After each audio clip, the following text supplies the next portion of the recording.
Hi, this is Amy Akers with a Stitch in Time Photography, and this is a short video tutorial on how to download images from your digital galleries and also the other ways that you can utilize your digital galleries.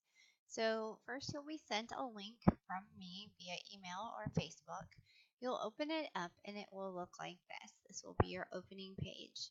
You'll click the Open Gallery button, which should lead you to a set of different um, folders or cells, if you will. The one to the left, or the first one, should always be your copyright release. We place that inside of your gallery as something that you would want to just print like a piece of paper so that you can take that into um, the place where you're printing if you're not ordering straight from us, so that you'll have permission in your hand, as some of those establishments do get quite particular about that. The next cell will be either all photos, or if it's a wedding, it could be several different types of cells. But we're going to click all photos here, and then all of your images are going to start to be displayed. Now, a couple of things to note is that we do have the download option, the download all option available for you. But say, especially if it's a wedding gallery, that for the sake of time, you're just wanting to use one or two photos for the moment. Um, you can go through, and if you hover over a picture, you have some icons at the bottom. One is a star, that means a favorite. One is a cart, that will open up a cart. One is a download, and then one is a share. So you can favorite the ones that you like as you go. If you click the card, it does open up here on the side what types of prints and products you can order this image for, and then you can go from there. If you click on the download, it is going to ask you for your email address, but then it will let you download one at a time. The email address is just a security measure to make sure that we know who all is downloading your images, um, in case that should ever become an issue. The share icon will allow you to share your pictures on Facebook, Twitter, or Pinterest, or you can copy the link to that photo and then paste the link into a web page or another um, any type of sharing that you would like to do. We also do allow Instagram sharing, even though it's not an option through the web page. However, just as we try to explain when we meet with you, if you would refrain from using Instagram filters on top of your already edited images, we would appreciate it, just because we do spend quite a bit of time making sure these are beautifully hand edited for you. So we've got this beautiful gallery of all of these images, and all of these are sized so large that we literally could have a billboard of them, and so they are very big. So when we go in and select the download all option, again, it is going to ask us for our email address.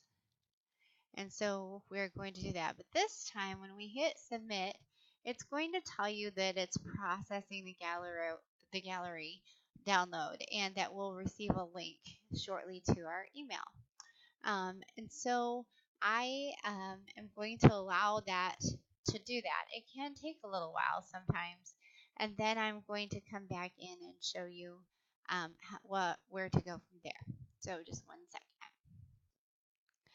Okay, so I have received the link now to our photos, so we're going to click that, and it says that it is ready. Now when I click start download, it's going to ask me one more time for my email address, just to confirm that it is in fact me,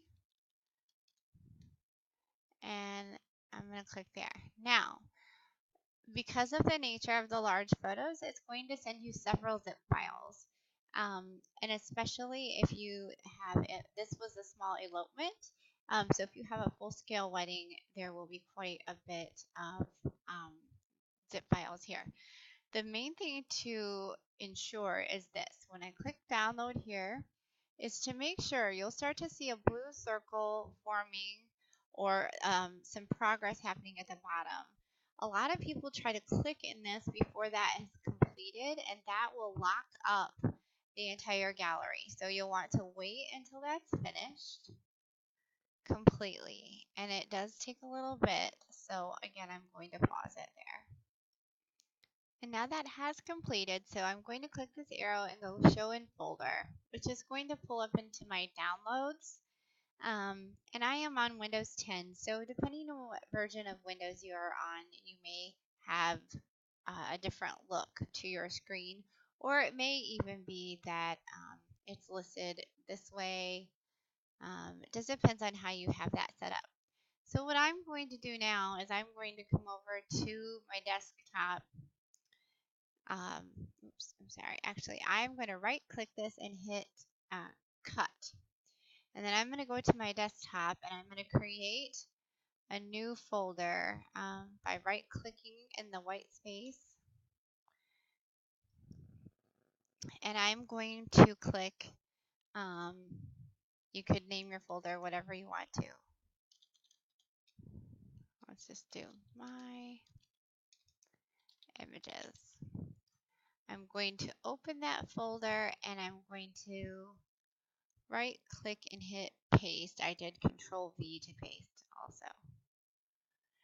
So, and then my Windows 10 has a quirk in it. You should not have this. But for some reason with zip files, it will do this to me. So hopefully it will not do this to you. So I just have to click out and go back into my folder, and there it is again.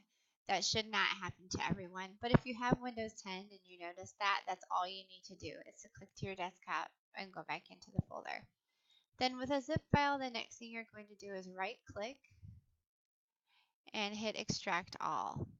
And you want it to stay in the same folder, so that should be highlighted there, and hit extract. And as you can see, it's going to put 104 photos in there for me.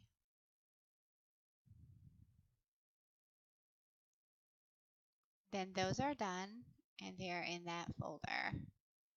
So now we're going to basically just go back to this and go to this one. And again, we're going to wait for it to complete and repeat the same process. So that is how you utilize your galleries from a Stitch in Time. If you have any further questions, please do let us know. Some web browsers do give a little bit of a hard time sometimes. I have found that Google Chrome is very reliable. Internet Explorer can sometimes cause issues. Also, if you're running into problems clearing your cache or deleting your temporary internet files can remedy those issues. Also, just to let you know, once this link is emailed to your email, it is only good for 24 hours, and then you would just basically need to request it again. So I hope that helps and that you'll be able to enjoy your photos.